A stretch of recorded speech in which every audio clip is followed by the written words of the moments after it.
the recent book, the 2012 story, I started writing this about 2.5 years ago. It came out in October of 2009. Kind of unfortunately, it came out right at the time that the Crazy Catastrophe movie came out, which theoretically should have been good for promo and all that kind of stuff, because I am an author and I have to do book promo and things like that. But I took on this project because I was feeling so much craziness happening in the discussion, and I wanted to sort of write a tell-all book that would do a lot. It's really like, it's been called 5 books in one, so it's like one-stop shopping for everything you want to know about 2012, because I actually take on a lot of the misconceptions that exist in the marketplace, and there's a lot of doomsday things that are attached to this, and so when I do these interviews, I start off by saying there's no evidence that the Maya predicted the end of the world in 2012. I've been saying that for 20 years. And they didn't like that so much because, you know, it's the media, it's journalism. If it bleeds, it leads. And certainly that was the mandate that the directors of the 2012 Catastrophe movie were using. So, but I found that, you know, there's also problems in the discussion, like this book addresses the attitudes of professional Maya scholars towards 2012. And it clarifies the many misconceptions connected to 2012 that exist both in academia and the popular marketplace. For example, like, up to 2006, we didn't know about the Tortuguero monument that has the reference to the 2012 date. I'd been engaged in debates and conversations on the ASCLAN email list and the University of Texas Mesoamerican page email list since like the mid-90s, on ASCLAN at least. And time and time again, scholars would say, there's actually no specific inscription that mentions 2012. And some scholars knew that there were, so the information was not forthcoming. And but now we have it, so things happen when they're going to happen. So now we have the Tortuguero monument.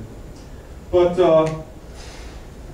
so the book goes into many, many things. I also explain the ancient Maya spiritual teachings in the creation myth that are connected to period endings like 2012. So again, I'm sort of like integrating, basically, this is just a very simple thing, really. The Maya today, even, at period endings in the 260-day cycle, they'll go to the shrine sites and they engage in a ceremony that they do on period endings. It's simple. At a period ending, sacrifice rituals are necessary to ensure that you move into the next cycle. It's like there's a formula. Sacrifice, transformation, and renewal. It's the Maya are still practicing those principles at period endings when they do fire ceremony. And so the focus really on how the ancient Maya thought about period endings, like 2012, is transformation and renewal. And I've been pointing that out for many years as well, and I think it's an accurate framework, and it's an honest framework, and it's based upon things that you see happening today in the Maya world, as well as the way that, you know, information that you can see in the Maya creation mythology as well, which ends with that great event of the resurrection of the father of the year twins, renewal. Anyway, okay, so even after the book came out, which wasn't that long ago, there's been new developments. There's been a lot of new information that's coming out. And so I've been really absorbed in studying this Tortuguero Monument 6. I don't know, some of you may remember, but at Tulane University in February of 2009, which is less than 2 years ago, there was the first academic conference that had 2012 as a theme. So they did invite some scholars to speak about 2012, Anthony Avini and the Ted Locks, and a few others at least mentioned 2012. One of the good things that came out of that was my first meeting with Michael Grove, amazing scholar, and we've been on email and phone conversations before that, but we came out of that conference really scratching our heads about the Tortuguero Monument and thinking, you know, there's 13 dates on that monument. There's not just the 2012 date. And I wonder what if we like just charted out those dates and looked at the astronomy on those dates, if we see anything. And Michael got right on it, and he emailed me back the next day, and he said, "You're not going to believe what I found." And so I'm going to get into that. It's really exciting stuff. What we did was really based upon something that I did with some of the other dates. I'll get into this a little bit, but I was able to present Michael's discovery as well as a whole set of other things at the Society for American Archaeology last year. So a lot of breakthrough stuff. One of the, very recently, just last month, Ed Barnhart at the Maya Exploration Center agreed to post my paper from the Society for American Archaeology on their research page. Not only that, but he suggested that we set up a Facebook discussion around it. And so I said, oh boy, you know, this is like extending my neck below the guillotine of extreme skepticism or something like that. But I said, okay, let's do it, you know, and I invited all of the various scholars and people that I've had debates with and email exchanges with in the past, and sure enough, it started building into December, and this was just last month, and you know, I think it was very revealing, and we got to expose some misconceptions as well as clarify some areas in this work on Tortuguero Monument 6. And so just a few days ago, I finished the conversion of all the exchanges that took place on the Facebook page. And in a period of about 14 days, we collectively produced a volume of 100,000 words. And there were Barb McLeod, Michael Grove, Stan Gunter, Robert Sittler, Jim Reed,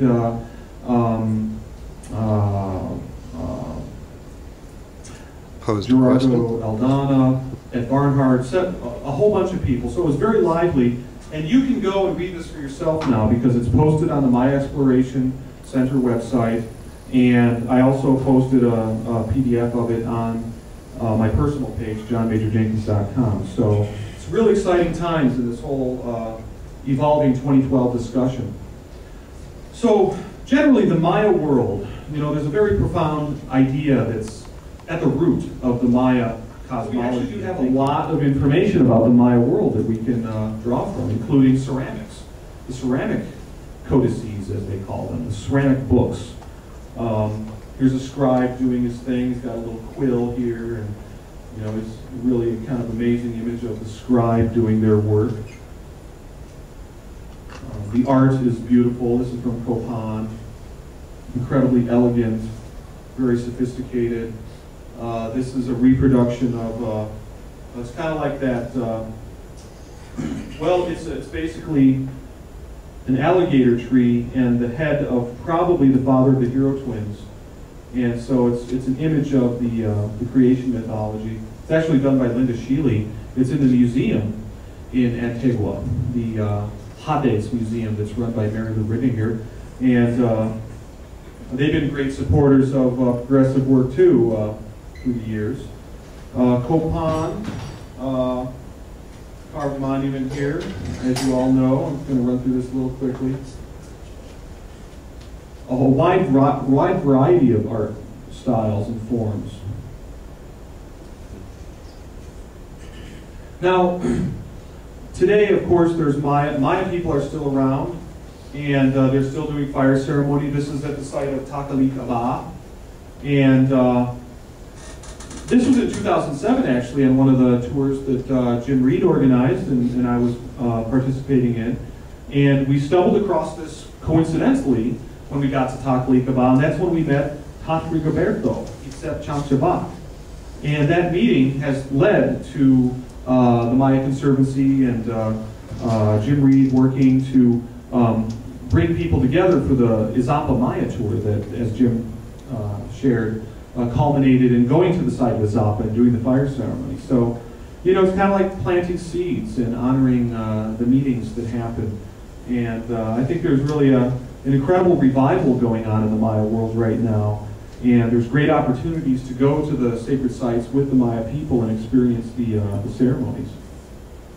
This monument from Takalikaba actually has a couple of the very earliest long count dates. One is from the 1st century AD, and the oldest long count dated monument is actually from the 1st century BC, but this one's pretty early.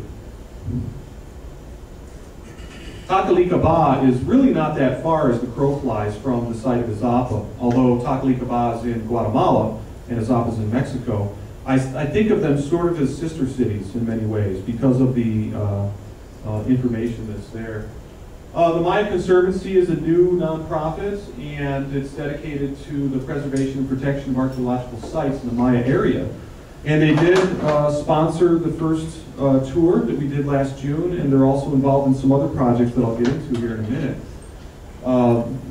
As Jim said, you know, it was really quite a miracle that we were able to reopen the ceremonial site of Izapa with the Maya elders. Well, they actually don't really like the term elders. They like the term spiritual guides. The Maya language term is Aki, and that's better translated as spiritual guides. And so here's the ball court at Izapa with the throne on the west end of the ball court over here. It's a very important area. And the whole tour last June took us from Antigua up to Ixinche, where we did the first ceremony, down to Lake Atitlan, where we did the second ceremony, out this way, and oh, there's a landslide. So we had to go back up this way. And it was raining. But anyway, we got to Takalikaba, and I love this site. You know, as you can see, it's really not that far. There's a mileage thing on here or something like that. Anyway, so then we did a ceremony there, and then we crossed the border, and it was not an easy thing to get visas for 13 Maya people, and there was quite a bit of string pulling that had to go into pulling this off, because in the country of Guatemala, generally it's allowed. The Maya can come into the sites and do ceremony, but in Mexico, where Izapa is, right across the border, INA does not like that, and so we had to attempt to get special permission, and we were able to pull it off, but as you'll see from some of these pictures, we did it within the site of Izapa. But see, Izapa is unique because there's a lot of farmers that live right crunched up around the site, so there's fences and stuff. So we're actually right outside the ball court, but in private land. Anyway, here's some of the Maya people. Kukulkan, who is Rigoberto's son, and Maria, Hot Rigoberto's wife, and so it was a great group of people, and we had different Maya Aki from different groups, Kachikel and Mom groups, and just a wonderful 7 days going around to the different sites with the fire ceremony.